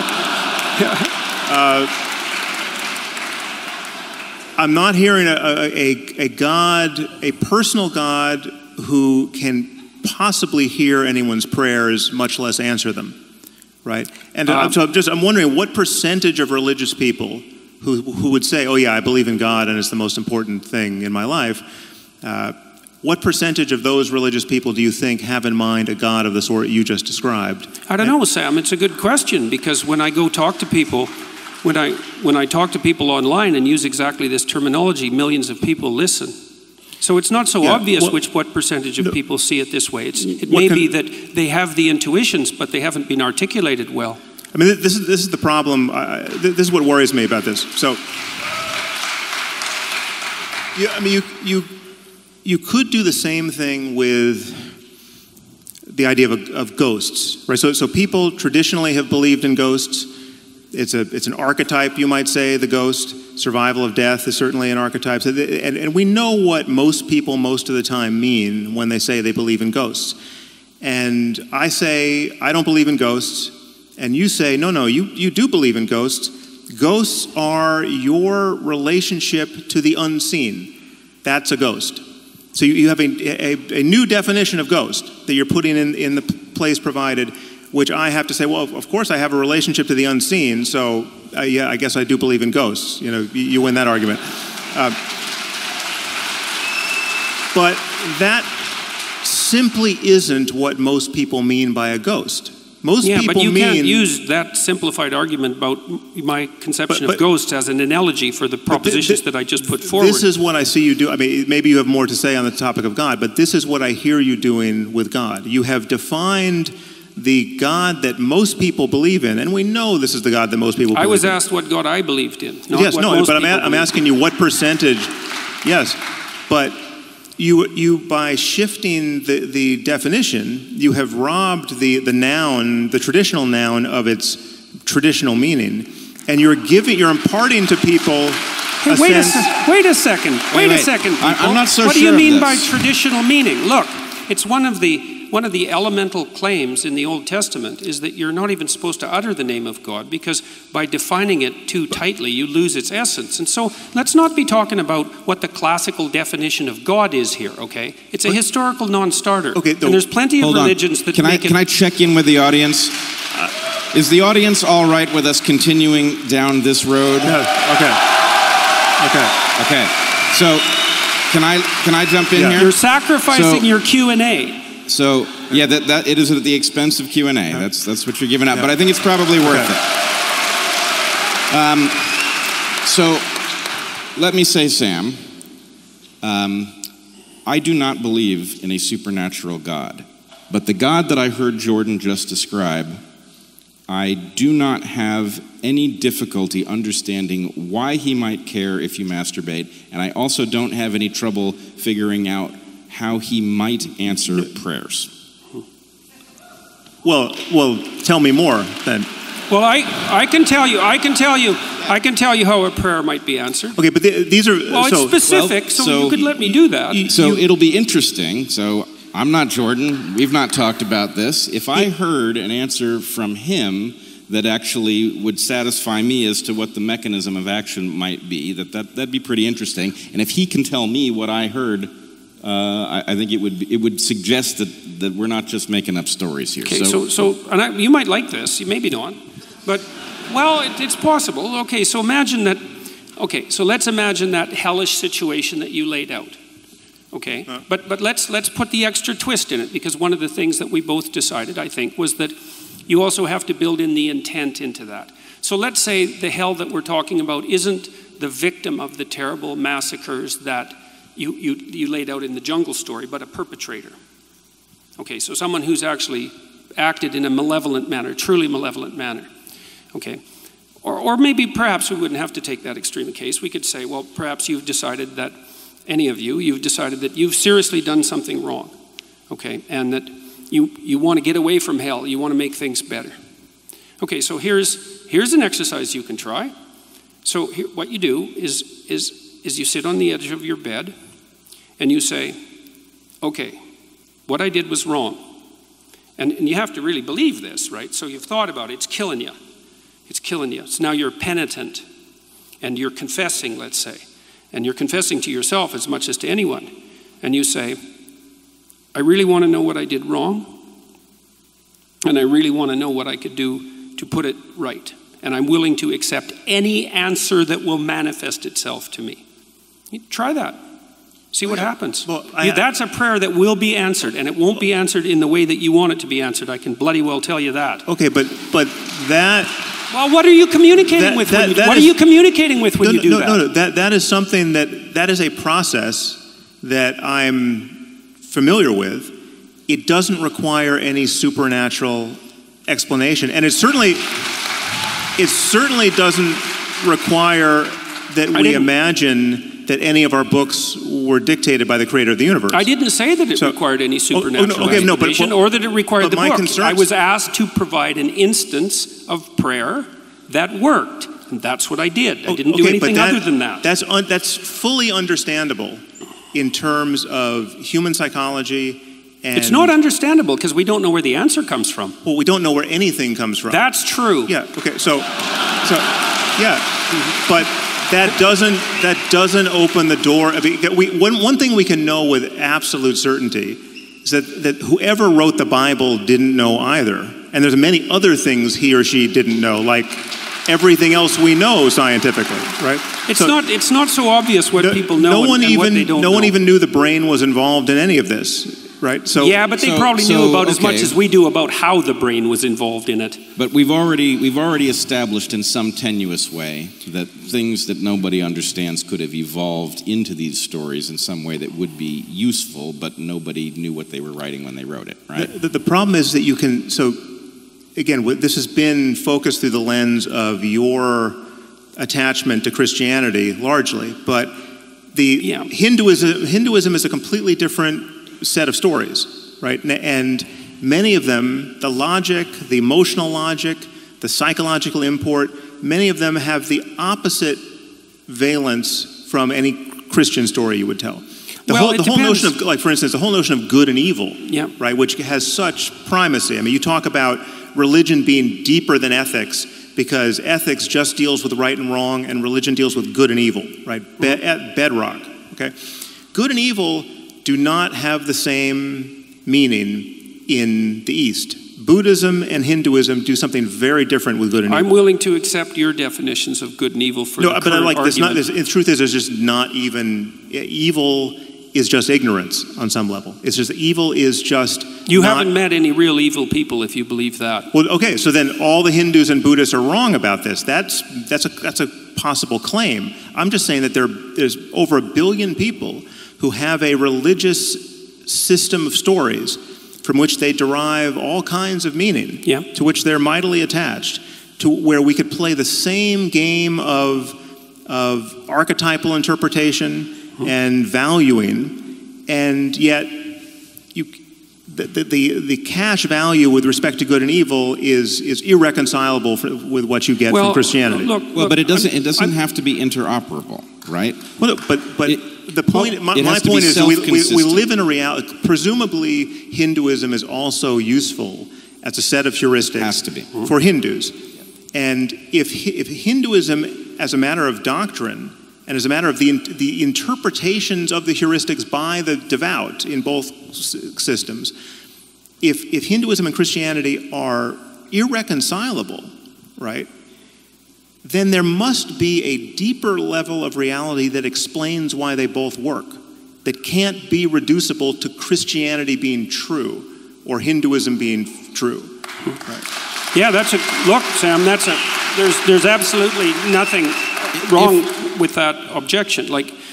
So this is one of the immense problems, obviously, that actually leads down the road to the kind of nihilism that you were objecting to in the moral landscape. It's like one of the things that Nietzsche said that's very much apropos to this, is that, it's one thing to have your belief system shattered by the observation that there are other belief systems that are incommensurate, that seem to have equal utility.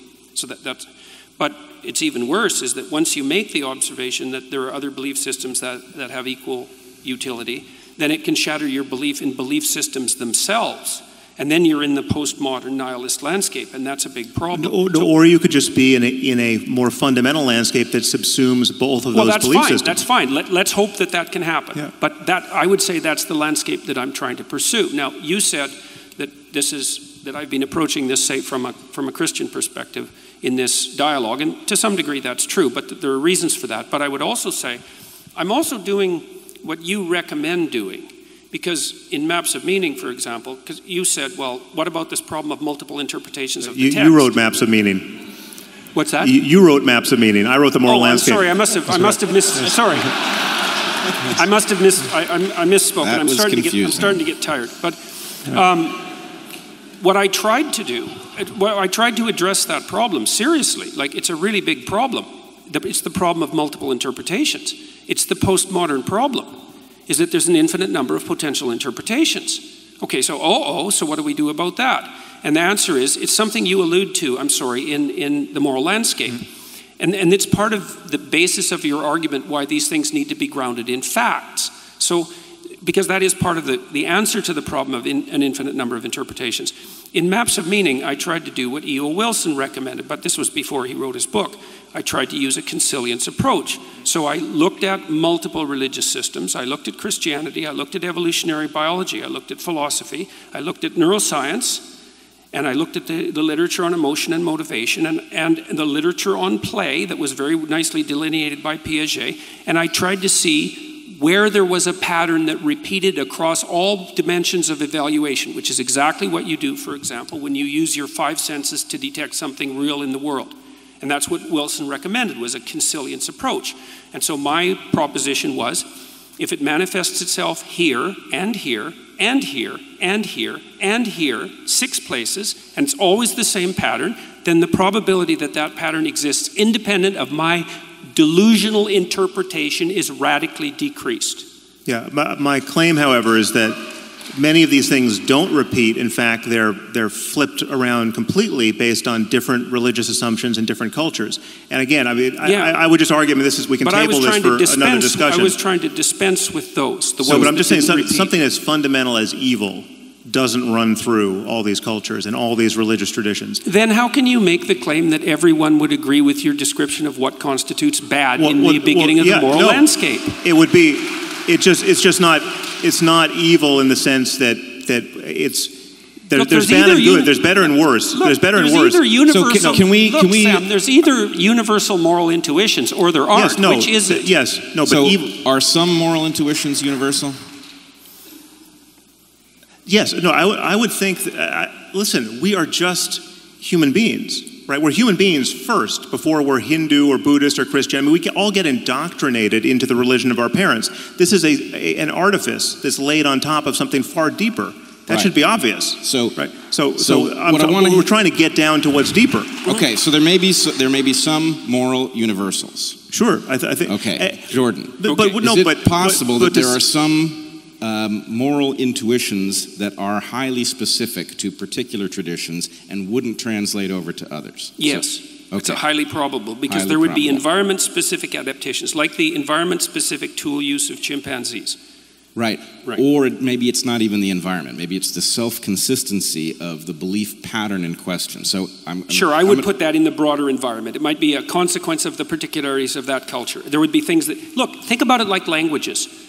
Like many, and this is kind of an answer to the problem that you laid out, which is a real problem. I'm not trying to deny the problem. if you look at, there's a lot of languages, lots of languages. Look at how different they are. It's like, yeah, at some levels of analysis, they're fundamentally different. And at other levels of analysis, they're fundamentally the same, which is how we know that they're languages. And you could say, well, there's a very large number of stories. It's like, yes, there are. But the fact that there's enough commonality across the class of stories, the set of all possible stories, so that we can identify what constitutes a story. And I would say that there's enough commonality across the set of all possible good stories that we can say, well, here's a canonical good story, which is, by the way, what you do at the beginning of the moral landscape. Because you say, this is horrible, this is good. We should move from what's horrible to what's good. Say, yes, you've taken a fragment of the universal story and you've made it the axiom of your moral system, which is what you should do. But the claim that I think is not helpful, even though I understand it, is that that's purely a claim of unmediated fact. It's like, no, there is no unmediated fact. There is, yes, even facts aren't unmediated facts. I mean, you can't judge something to be factual without presupposing the validity of certain intuitions, like that causes precede events, or causes precede their effects, and those intuitions could be wrong. I mean, we could live in a teleological universe where everything's getting pulled into the future by some kind of attractor, right? And our notion of causation is totally backwards. That remains to be discovered, and we would use other intuitions to make that discovery. But again, you do pull yourself up by your bootstraps, and that there's no branch of science or mathematics or anything fundamental, logic, that can get away from that. Right. Well, and that's another place. But given that picture, that doesn't render all intuitions equally respectable. Absolutely. Right? Someone says, well, I happen to have an intuition that Joseph Smith saw those golden tablets and they were, and Mormonism is true. That's not the sort of intuition we're talking about here. Your intuition doesn't grant you insight into history. What we could say, and this would be an elaboration of Brett's point, is that moral intuitions of the sort that you're describing have different zones of relevance. So there's some things that would only work as an intuition in very delimited areas of time and space, let's say. There's a hierarchy of moral intuitions, and the more profound the intuition, the more it works as a universal truth across context, just like in a scientific truth. So scientific truth is more profound. This is why the postmodernist readings of Thomas Kuhn are wrong, is that the idea that protons are real is really fundamental, because no matter what span of time and space that you pick, you're going to encounter protons. It works everywhere. And then with moral intuitions, let's say, or moral a prioris, you have the same issue, is some of them are so delimited that they only work here and now. And those are sort of impulsive, low-level intuitions, a whim even. But some of them are really, really deep. The ones, for example, the one that orients you to make the claim that you made in the moral landscape, that the hellish story is bad and the heavenly story is good, right. I would say that's one of the deepest, most context-independent moral intuitions, which is kind of the claim you make, except you claim that it's a fact. And again, back to my fundamental concern here in the difference, with respect to the difference with how we talk about these things, to call that thing God is fine. That's a God I have no problem with, right? But that's not how most people most of the time are using the word. And there's something misleading about that, and that worries me. Yeah, well, if the claim that you're making is that we're all deeply confused about the nature of divinity and ultimate reality, it's like, yes, clearly. Well, another thing we agree on. I also don't disagree. Look, I've never made the claim that what I'm talking about is like what other people are talking about. I mean, it is in some ways, but I've not made that claim, so I don't see why that's a justifiable criticism. It's like... Well, no, it's a criticism with respect to the very likely effects of communicating in that way. Because I see the results of that communication. It's a little bit, I mean, this is going to sound more invidious than it is, but this is the kind of thing that I get into with Deepak Chopra. Yeah. Deepak and I agree about a lot. I think it's more invidious than it sounds, actually. Yeah. Well, you're not wearing rhinestone glasses. If you graduate to that, we'll have more of a problem. But Deepak clearly wants to let his audience believe that everything they're into is on some level justifiable by his reading of quantum spookiness, right? Yeah. So you know, if you want to go out and just buy a lot of crystals and think they're going to heal you, it has something to do with the quantum nature of reality. Absolutely nothing like me. No, but I think Deepak could say, if I got his back to the wall, Yeah. Deepak could say, honestly say, listen, I've never said anything about crystals, right? I'm not selling crystals. I've never said they work, but it's the way in which he's failing to make the clear differentiation. The fact that it takes you 20 minutes to admit that a lot of the Bible is filled with barbaric nonsense. I don't think it took me 20 minutes to admit that. Well, we'll go to the tape on that. These things matter. These things matter. And I'm just saying, it's like you own look, it. If you're saying that there's a danger, if you're in a parish of 1, or in a parish of 1,000, or a parish of 100,000, but not in the parish that has anything in common with the Bible thumpers in my country who think that Jesus is very likely coming back in their lifetime because he never died, and he's going to judge the living and the dead, and there will be a resurrection and hellfire and all the rest. If that's not the game you're playing at all, own it.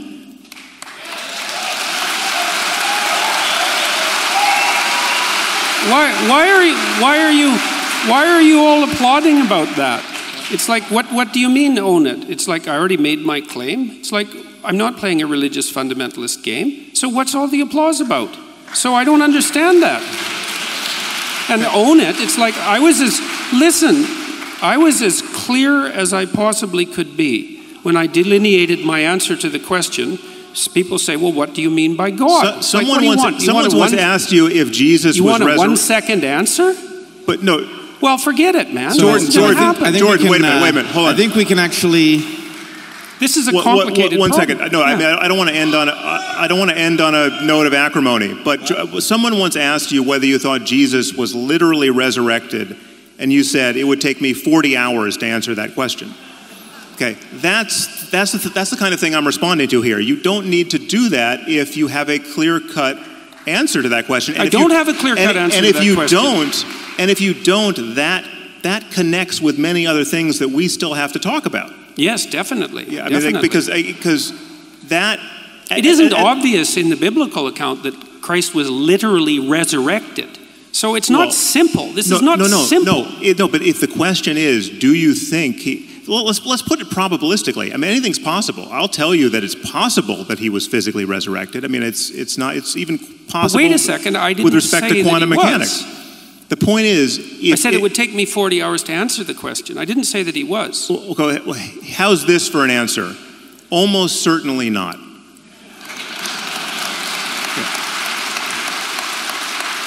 What's wrong with that answer?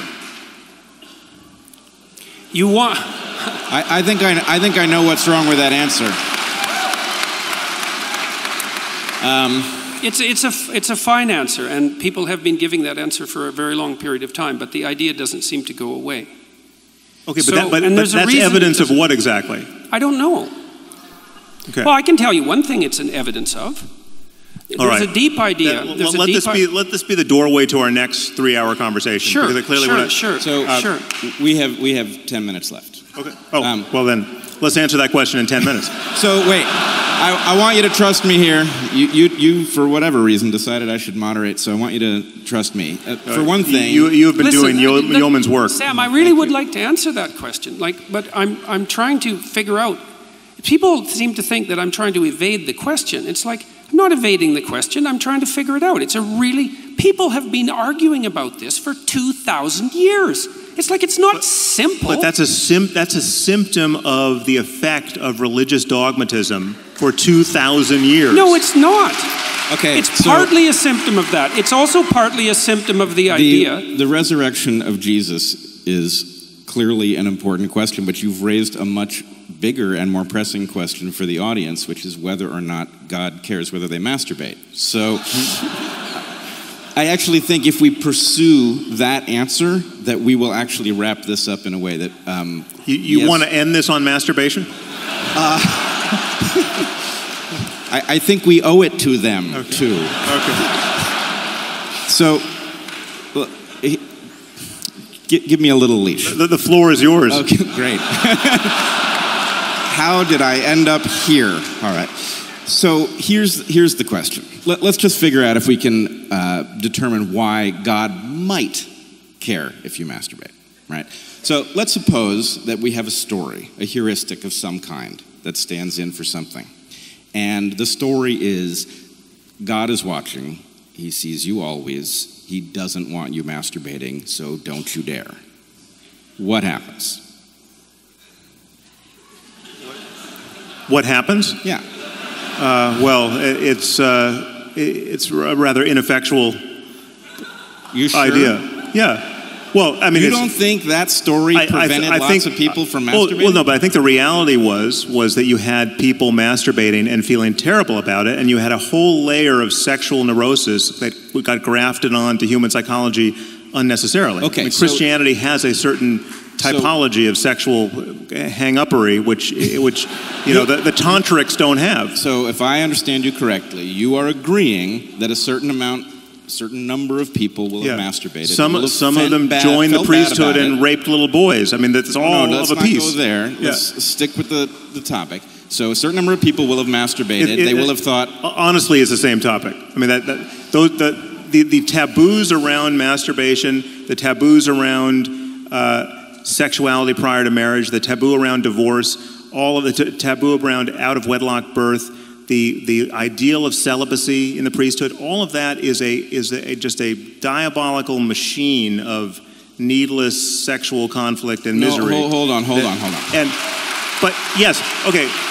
You have to take diabolical out of there. How's the whole flood of pornography thing working out for you?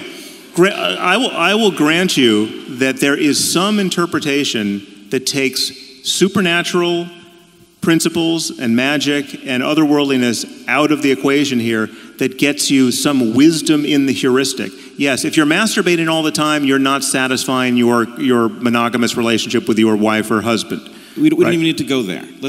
You're not procreating, and want children. Let's just agree that a certain amount of masturbation was prevented by that story, which made people fear the consequence of them engaging in it, which would result in, I'm pretty sure, less masturbation, which means that in seeking a release, which we are physiologically programmed to seek, one might end up looking in a more urgent fashion for a mate. Right. So are we going to enforce monogamy? Is that no? So look, I'm trying to take you somewhere. I think there is a way that we can rescue some important part of what both of you are saying that can now be reconciled, and then there's a bitter pill for each of you. I mean, that's just the way this looks to me. So if we can agree that this makes sense actually as a fitness-enhancing adaptation, that this story would result in people behaving in a way that might result in them marrying early, might result in them reproducing earlier than they would otherwise, right? Then we can understand it as mechanistic, and we can understand what you said, that, maybe God would care about whether or not people masturbate because God is a metaphor for some set of stories that gets you to behave in an adaptive fashion.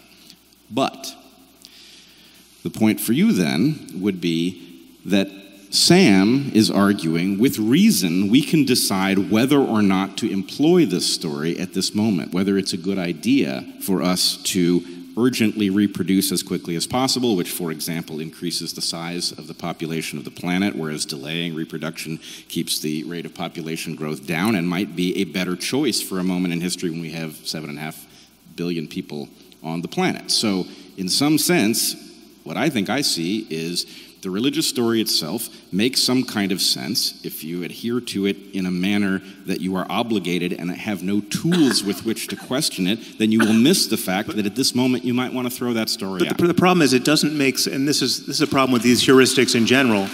It doesn't make sense for the right reason, and that's why it's not a reliable guide given other changes in the world. But with everything changing, you want to be making sense for the right reason.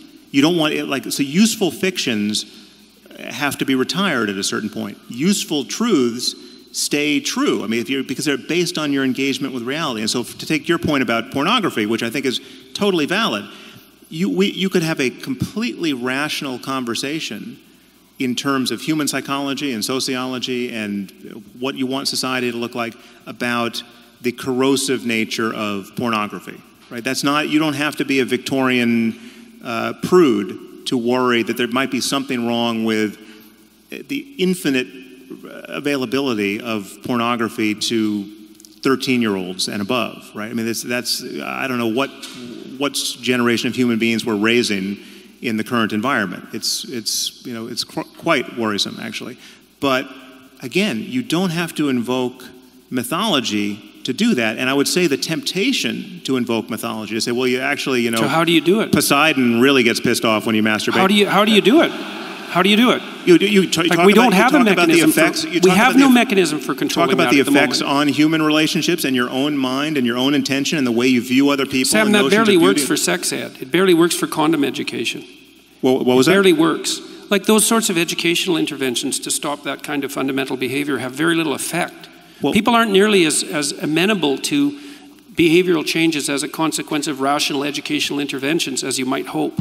I mean, and that's part and parcel of very broad clinical literature. They're not as amenable to dogmatic intrusions either. I mean, they are, and that might be a problem. And there are problems with that. Well, no, because they're, again, this is just like the terror of God in that situation. This is all going in. The problem is that even if you could make the case that a dogmatic attachment to one or another religion was better, all things considered, than being secular, truly secular and truly rational, right? It's vulnerable. It's vulnerable to every next thing we find out. I mean, that's why it's like you could have said, if you go back, 200 years before the germ theory of disease, you could have said, well, all of these dietary taboos and taboos around, hand washing and foot washing, it's actually very wise. The wisdom of the germ theory of disease was sort of built into our scripture, and people were there was a kind of differential level of survival based on those who really adhered to these practices and those who didn't. Okay, but it's blind to the actual variables, like there's nothing special about shellfish necessarily, or there's nothing special about pork necessarily, or whatever the example is. And once you get the actual variables in hand, then the whole edifice comes crashing down, and then you really just want to understand the variables that work. Look, I don't know if the whole edifice comes crashing down, and it isn't clear to me that you want to claim that, because one of the things you did say in the moral landscape, and I think this is associated with your interest in spirituality, is that there is some baby mixed in with the bathwater. And the question is, how do we distill that out? Yeah. And the objections that you're raising are the objections that are, look how difficult it is to do the distillation. It's like, yeah, absolutely, man. And it's not like I'm a foe of the Enlightenment. I think you Enlightenment types, and I put Pinker in the same camp, radically overestimate the degree to that was a casus sui. It's like everyone was barbaric and superstitious until 1750, and some miracle occurred, and now we all became enlightened. Like there was a lengthy developmental history clearly of that. We all haven't. I mean, this is hence our complaining about the problem. And most of the world hasn't had the Enlightenment yet. True. On some level. Look, I'm no foe to the Enlightenment, but I think that it had a lengthy developmental history that is radically underplayed by the people who ground it purely in rationality. It's clearly still developing. My point is, we should be able to agree that having a worldview guided by a continuous, honest engagement with reality insofar as we can apprehend it is better than having a worldview solidified or anchored to unchanging ideas that were born of people who had none of our present tools, none of our present insights into anything. Well, it depends on the principles. It depends on the principles. Like I would say, there are situations where that clearly applies, but I think there are broad principles, and again, we should probably stop with this, I think. Yep, we're about there. Because I'm starting to get tired. I'm sure everyone else in here is starting to get tired. Well, I'm starting to get tired anyways. And I mean, there are principles, there are higher order principles of the sort that I described that you also appear to rely on in the moral landscape, the idea of these profound moral intuitions. Yep. And so that's what I'm after, is what are these profound moral intuitions and what is their source? And like, I'm also perfectly willing to make the claim, and have in fact in detail, that these moral intuitions, see, this is a place where we differ a little bit. It's like, and maybe we can go here tomorrow night. See, it seems to me that your argument is the facts are laying out there and you can extract out value from them, and we already described why you want to do that, because you want to at least not move into the nihilistic direction, and you want to ground them in some sort of reality. It's like, fair enough. But the thing is that the facts, as they are, have been around for a very, very, very, very long time, right? Let's say 3.5 billion years, the entire expanse of life. And it's the operation of those facts on life that has produced the a priori implicit interpretive structures that guide our interaction with the facts. And those a priori implicit structures that have emerged out of this evolutionary course have a structure that mediates between us and the facts that cannot be derived from the facts at hand. And so then the question is, what is that structure? And it's in both of our interests to get that right, because you use that as the source of moral intuition. It's like, right, agreed, that's the source of moral intuition. So, well, clearly we need to table this for tomorrow night, but that's a good... guys, I'm just going to interrupt you. You guys, let's give Jordan Peterson, Sam Harrison, Brett Weinstein a huge hand. Let's go. Thank you.